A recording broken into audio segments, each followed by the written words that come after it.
Divine filiation and the universal call to holiness already had kind of like the basis of my vocation.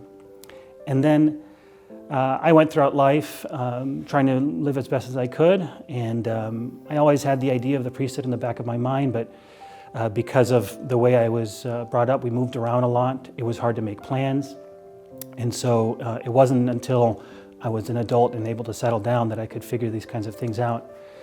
And I remember the day, it was a Wednesday, it was around noon, and I was at St. Patrick's in Columbus, Ohio, going to daily Mass.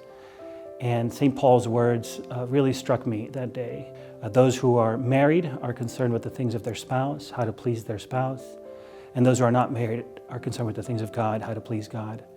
And I just remember sitting there and hearing those words and being very struck by the fact that, I want to be concerned with the things of God. So that's when I made the decision to start figuring out what I needed to do to become a priest.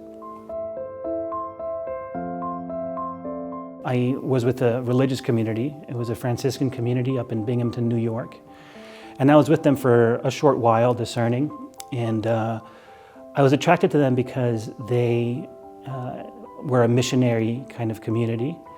And I just thought to myself that, well, since I've moved around so much in my life, it makes the most sense that I would be ready to be a missionary. They were more of a semi-cloistered community.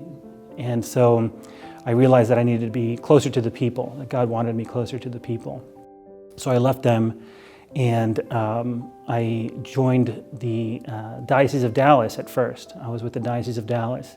I'd gone to school there, and so I had some connections in the diocese. In 2021, when there was a hurricane that hit New Orleans, and I evacuated to here, to South Florida, to stay with my parents. And I had gotten into the habit of asking my dad for a blessing whenever I saw him. And he gave it to me in such beautiful language. It was as if, a theologian had written this blessing. I had to assume that it was an inspired blessing because it was beautiful. It was full of that language of filiation, of being a son of God. And it just struck me so powerfully that on my drive back to New Orleans, I thought about it long and hard, about whether I was really supposed to be in Dallas or whether I should be in Palm Beach. Shortly after arriving to New Orleans, I talked it over with my spiritual director, with the rector of the seminary, and I made the decision to move to the Diocese of Palm Beach. When I started thinking seriously about the priesthood, I thought of the things that attracted me to it.